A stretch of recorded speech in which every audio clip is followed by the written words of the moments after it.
Hello, hello. Welcome in. Today's Monday, June 10th, 2024. I'm your host, Tyler Canably, your Monday host for Player Profiler. Today, I like to use my good friend Matt Babbage's intro. I switch it up every time. We'll see how long it takes before I get an intro of my own. But you know what? Gotta stay humble. Gotta get some more eppies in before I start getting my own intro. But that's neither here nor there. Talking about a couple of things today. I'm going to be breaking down my top 12. I actually did top 15 with some honorable mentions. Running backs in the NFL. We did the quarterbacks episode a couple weeks ago, maybe about a month ago or so. I kind of doing another good ranking idea I have was maybe ranking like offensive play callers. I think that would be like a fun one. Also, that could be, it's very, very subjective list. I think that one, I thought of that after I already did the running backs. I made the thumbnail, I made the title. So maybe next week we'll do ranking all offensive play callers like OCs, head coaches, all that kind of thing. I think that could be a fun list because I feel like I haven't seen that anywhere. So we'll maybe do that next week. But this week we're going to do running backs. Maybe touch on some of the recent news from around the NFL. So let's just get right into it, baby. Player Profiler today coming at you.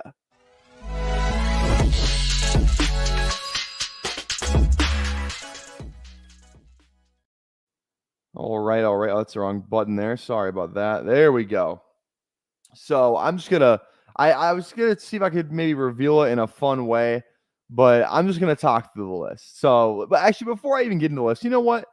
Let's bring it full screen for a minute. Let's talk about something real quick. Some news that happened today. Steelers re-sign Mike Tomlin to a 3-year extension. I don't know if you guys saw that picture. It was Mike Tomlin and I forget who the other guy was. It Art Rooney or something like that? One of the Rooney guys who they were in the same room. They'd signed the contract in 2007. So that was kind of crazy. Same room, same picture, drastically different people though. Like, what is that? 14 years later? Yeah, or 17 years later, excuse me. So I thought that was crazy. But yeah, just what this means for the Steelers going forward, I think, man, just like I feel like the Steelers just been so mediocre. Like, not even mediocre, because mediocre is probably like a non-playoff team, and they just kind of made the playoffs every year. Like, they're like the most mid team of the past 5 years. Can you name a more mid team, a more 9-8 team than the Steelers for the past 3 years? I saw something on Twitter. It's like, I'll tell you what this means right now. 2024, 9-8, 2025, 9-8, 2026, 9-8. Like, it just feels so crazy. Like, it's just the Steelers they're always in the mix, but they're never good. So we'll see if this new quarterback situation with Russ and Justin Fields ends up paying off. Mike Tomlin hasn't had the great. I mean, how Matt Canada was employed for 3. He started the year as OC for 3 seasons in a row is beyond me. That's gotta be a reflection of Mike Tomlin, does it not? So that's my only critique of him is like having Matt Canada on that team for so long is unbelievable. Brings in Arthur Smith. I'm the resident Falcons fan, so I mean I have my own opinions about Arthur Smith, but it could work out, right? But if it doesn't, like it's gonna be one of those things where like if Arthur Smith sucks again like this year or like going forward, it's like oh you went from like an offensive play caller that is like awful in Matt Canada. It's like a new one like that everybody universally hates. So we'll see how it works. I'm hoping it works out for Arthur Smith. I think he's a good guy. Just didn't really.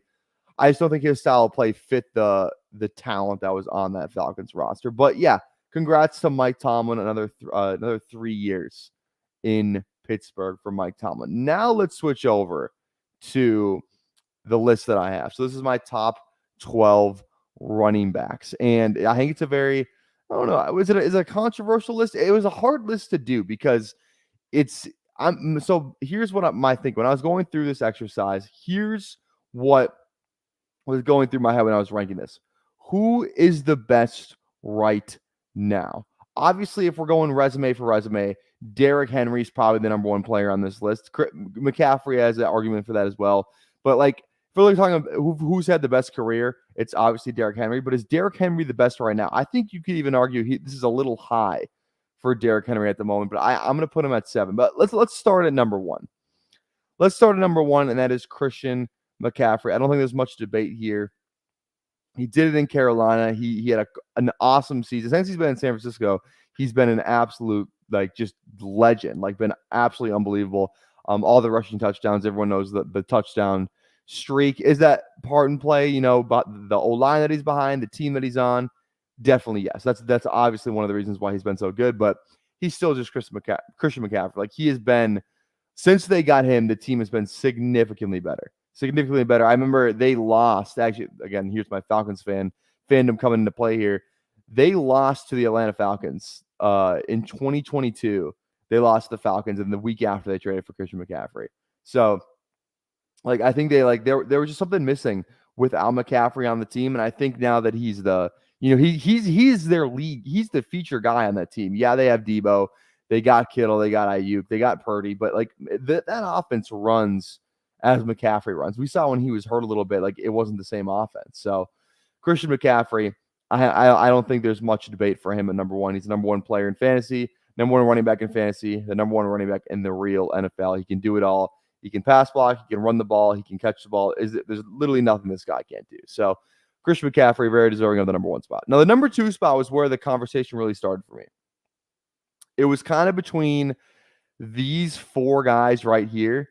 That's kind of who I was deciding between. I ended up going with Breece Hall just because, like, this season that he had last year, guys, like, Breece Hall was an absolute, like, menace last year on a team that was just awful. He's coming off the ACL, and he just had an awesome season for an awful team.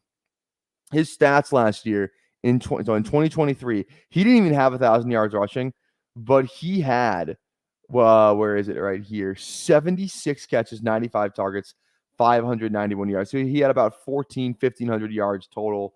He had, what's that? 9 touchdowns too. Like, there's such a bigger, he was with the RB2 overall last year, and there's so much more room for him to grow. Now, even it didn't even look like he was on that ACL, like coming off an ACL surgery. It's like he was actually explosive, like the old Breece Hall that we had seen in his rookie year before he had gotten hurt. So Breece Hall, I think, very deserving on this number two spot. It was really close between Bijan. The Falcons fan in me really wanted to put Bijan at number two, but I put him at number three because I just feel like we didn't see enough of like the production side of things. And he had a couple of fumbles that also too, like, no one really talks about because, you know, he's like the fantasy, like he could do no wrong in the fantasy world, but he did have some really untimely fumbles last year.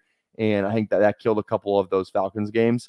But I don't know. I think we just have to see a full, season of Bijan being the talent we can be. If you just look at what he kind of did over those first 4, 5, 6 games of it, like the Packer game where he's putting everyone on skates, his first NFL touchdown belongs in the Smithsonian, as that one TikTok I like to say. And he just, unlike, the behind the back catches, what he did in London, like he had a bunch of really nice highlights, but now he's just going to be able to put it all together. 1 year in the league, didn't really get that much run, at least not as much run as we were expecting. So I feel like number 3 is a good spot for him. I think some people would say it's too low. Some people would say it's too high.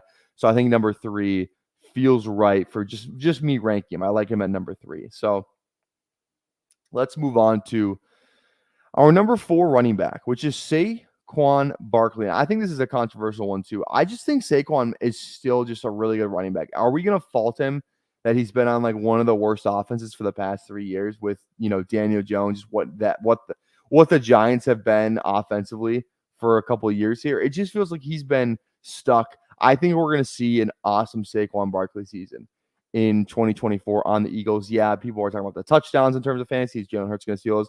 I think if we look at what he can be as a runner, what he can just be as a weapon, like I wouldn't be surprised if they just they just go into a really run heavy offense. I feel like they were searching for a little bit of that last year. I think Miles Sanders, he had some up and down games behind that O-line, but he ultimately had a really good season in 2022. They tried to do the same thing with DeAndre Swift, trading for him from the Lions didn't work as well. But now you have like Saquon Barkley is like the best running back to be in Philadelphia since probably LaShawn McCoy in terms of like a talent standpoint. LaShawn McCoy is still probably a little bit, is Saquon I don't know if Saquon's still in his prime per se. He's probably, if he is, he's at the very tail end of like the prime, but it doesn't mean you can still be out of your prime and still be very productive. I just think Saquon Barkley is one of those guys where like he's a difference maker, and I really like him as a running back. I think he's just a pure running back, as a guy who can do it all. That was another thing that really factored into my list. Can these guys do it all? Like Christian McCaffrey can do it all. Breece Hall, Bijan, Saquon, JT. Then like Jahmyr Gibbs is kind of where you get to start, where like he doesn't really do it. Like he can kind of do it all, but he's a smaller back. It's not a guy you can just be like, okay, go get me. Like, I'm going to give you 25 carries this game for an entire season. Like, we're going to put the offense on your shoulders. Jameer isn't really a guy like that. We'll get to Jameer in a minute, but that was kind of one of the things where, especially when you talk about Saquon Barkley, he can do it all. He can catch, he can block, he can run, he can be a third down back if you need him to, and he'll be one of the best third down backs in the league, or you can give him 25 carries and he'll be like, okay, this is my game. You know what I mean? I just feel like there's some running backs later on this list who can't do that, which is kind of hindered into my rankings, which is like, in terms of like, can you do it all? I think Saquon can do it all. I think he's going to have a really good season in 2024 from just a football perspective, not even necessarily a fantasy football perspective, but as a football player, I think he's going to be absolute dynamite for the Eagles. Coming in at number 5, we had JT. I just refuse to believe that the number 1 overall running back season that we saw a couple of years ago was a fluke. I don't believe it. I think that guy is still in there. You know, he gets hurt. He's dealing with injuries the season after. We had the whole trade thing going off last offseason, which feels like forever ago. Because now, like, it got to the point where like JT's like, yeah, I want out. I want out. I want to be traded. I literally hate this team. And now it's like, oh yeah, I love the Colts. It's kind of a weird dynamic when you look at it from that perspective. But I think JT is just a running back in this league. I just don't think you can have a list where he's outside the top 5. I truly don't.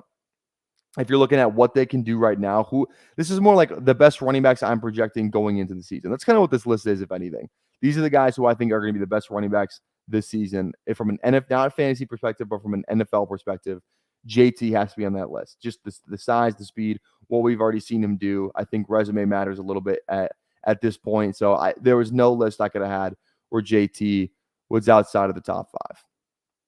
Well, let's move on to Jahmyr Gibbs. So this is the first guy where it's like all these guys can do everything. I don't think Jahmyr can do everything. Like I said, I don't think you can give him just like a ton of work over the course of a season. Like I think he just doesn't have that workhorse size that these guys have. But he is like one of the best. Like I always just refer to it as like the Tony Pollard role. Like when he was in Dallas and everybody loved Tony Pollard because he was electric, but he wasn't like Zeke would vulture his goal line touchdowns. Well, we saw what Tony Pollard tried to do, being the lead back last year, and it didn't really work out for him. Now, could that have been the ankle? Maybe. But Jahmyr Gibbs is like one of the best, just like, it's not gadgety. It's just like, I would just say the guy you're going to give high value touches to. You're going to throw him the ball. You're going to run, outside zone with him. You're going to try and get him the ball in space guy. That's what Jahmyr Gibbs is. Like Jahmyr Gibbs, James Cook is like that.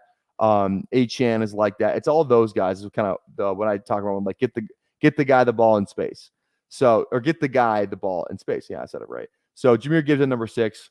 I think some people he had a better statistical season than Bijan. I think Bijan clears him this year, and I think the market would agree in terms of where these guys are being priced.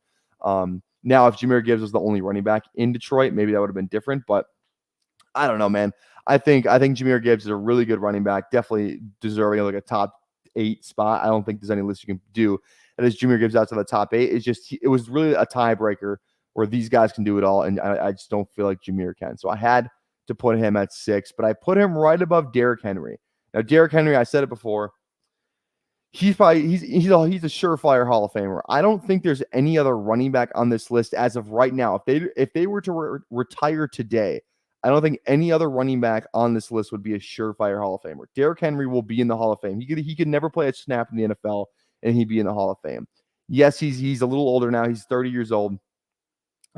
Usually a decline for running backs, but we've been preaching about the Derrick Henry decline for, I think, going on 4 years now. Like, it has been a while. I think we just have to acknowledge the fact that this Derrick Henry guy is built different. He's still getting after the weight room.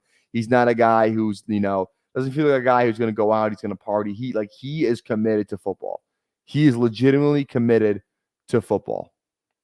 So I really like Derrick Henry. I think he's still a really good running back for the Ravens, especially. Like we saw what Gus Edwards did last year. I cannot wait to see what Derrick Henry does this year in the same offense that Gus Edwards was a top 10 running back in, which is just even crazy to utter those words out loud, that Gus Edwards was a top 10 running back in fantasy scoring at some point in the season. Unbelievable. Because all the touchdowns, right? That's the only thing it was, and all the running back injuries Baltimore had last year.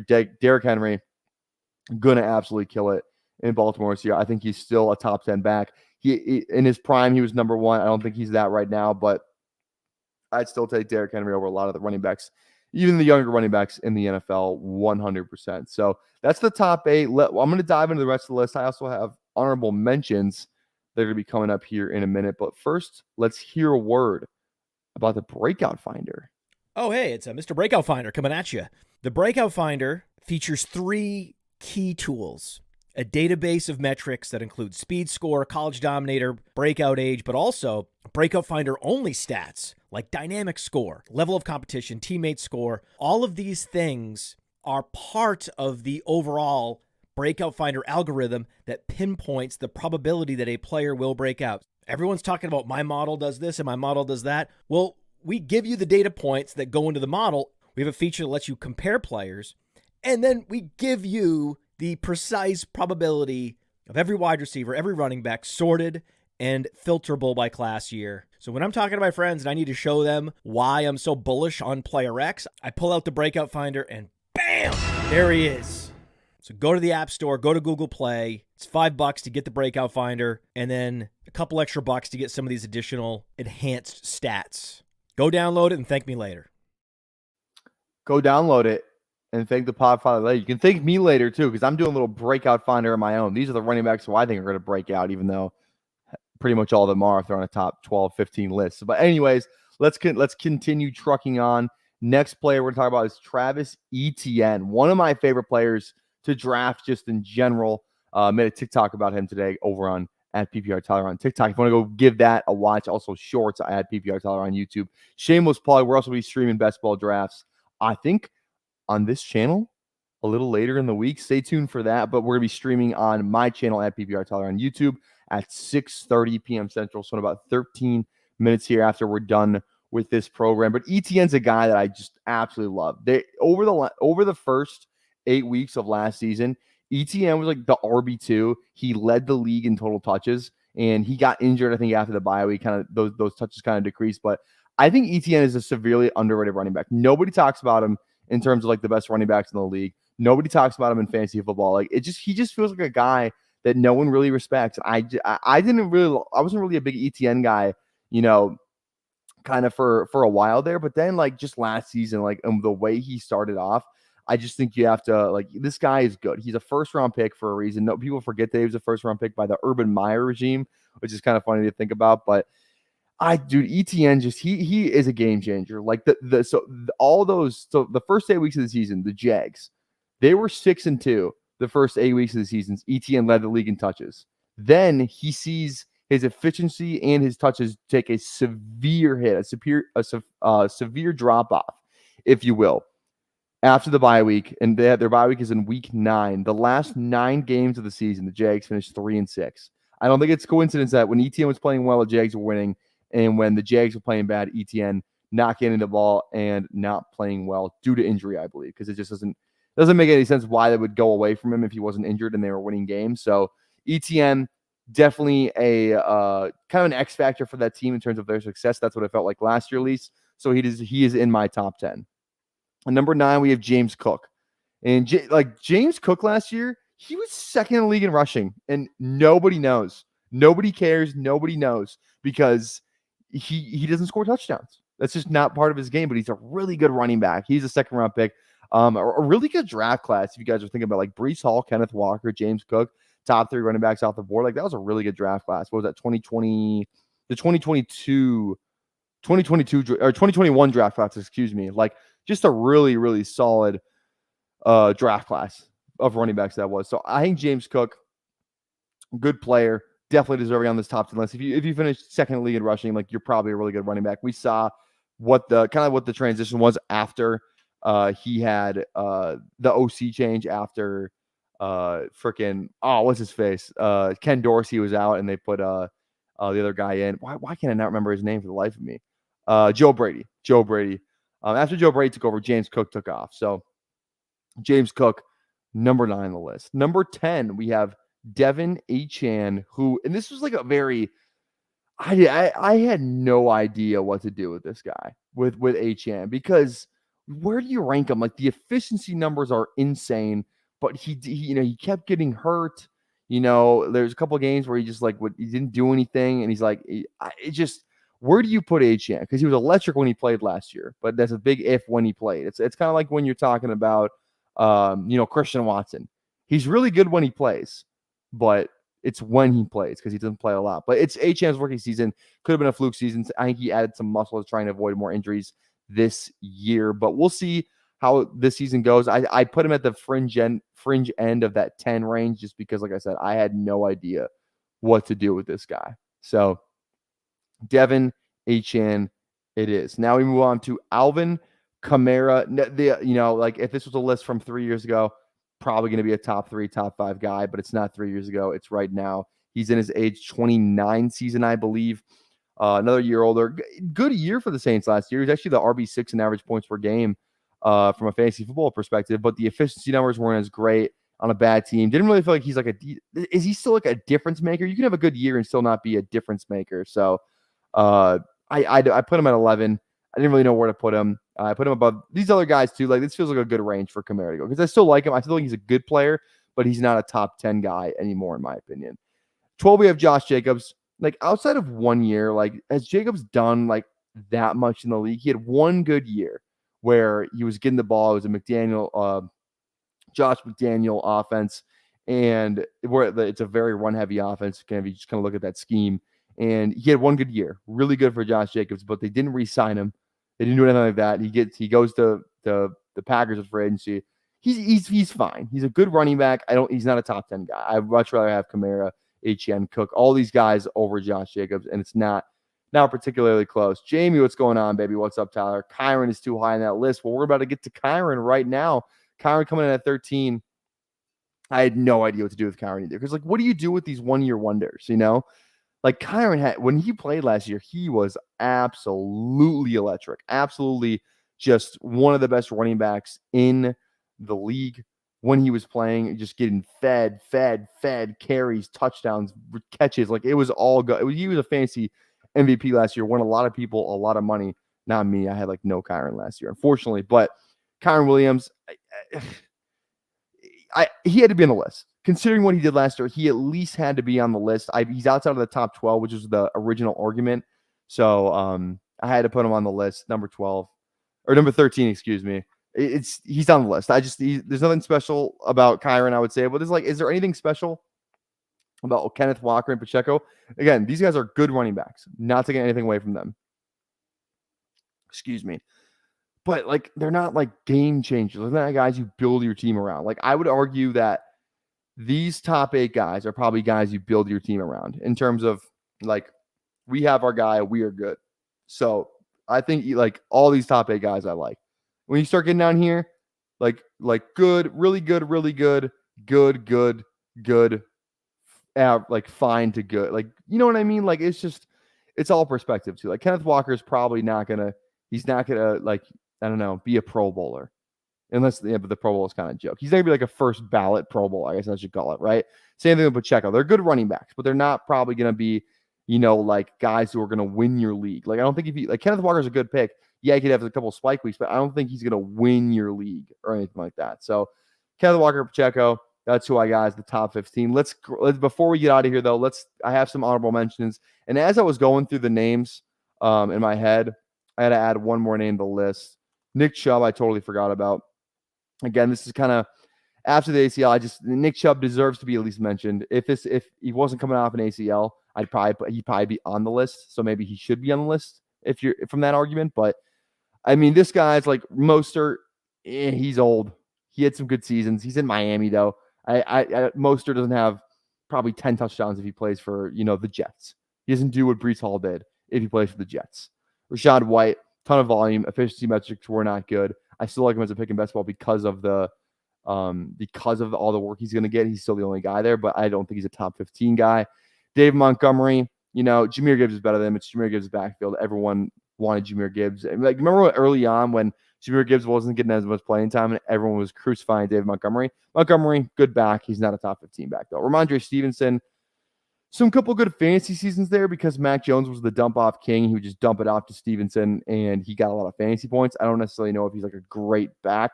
Again, good back, now 15. I take Kamara, Walker, Kyron, all those guys over Ramondre. Next guy, Tony Pollard. Could have been he's probably a top 15 running back in the league at one point, but after last year, just definitely not. Definitely not. It maybe he goes back to that shape this year in Tennessee. Still, we'll have to see, but good back, not top 15. Nick Chubb, we already went over that with the injury. Joe Mixon, I don't think Joe Mixon has been that good for the past couple of years. Like, he's in Cincinnati. He's kind of, he's getting goal line carries. That's why he's been good for fantasy, but I don't think Joe Mixon was really changing the game for Cincinnati at all at any point over the past 2 years. So that's my list. Let's recap it real quick. CMC, and I was surprised. I honestly thought that I was going to make some changes on the fly here in terms of my rankings after talking it out, but I actually like the way the list is. So let's just finalize it, lock it in. 1 CMC, 2 Breece Hall, 3 Bijan, 4 Saquon, 5 JT, 6 Gibbs, 7 Henry, 8 Travis Etienne, 9 James Cook, 10 Devin Achane, 11 Alvin Kamara, 12 Josh Jacobs, 13 Kyron Williams, 14 Kenneth Walker, and 15 Isaiah Pacheco. We'll be back next week. If no major news drops on Monday next week, I really want to do the ranking the play callers, because that's like head coaches and OCs. I think that could be fun to kind of dive into with some analytics based behind that. So I'm going to do that next week if we have no breaking news that I have to cover on here. So make sure you're back next week on Monday. We're going to be ranking offensive play callers. Maybe we'll do defensive play callers the week after. Probably not. That's not as exciting. Offensive play callers is where it's at. Thank you guys so much for hanging out with us on this Monday night player profile today. We'll see you guys next week. And make sure you tune in. PPR Tyler at 6:30 in 3 minutes. We're drafting on Underdog live, baby. See you next week. From the Podfather to you, I deeply appreciate you tuning in. And many ask, what can I do? What can I do to help support the hosts, the research they do, the production costs? Go to PlayerProfiler.com, Dynasty Deluxe, World Famous Draft Kit, Rankings, DFS Dominator, and of course, Data Analysis. Subscribe to any one of those, and you support all of us and take Player Profiler to the moon.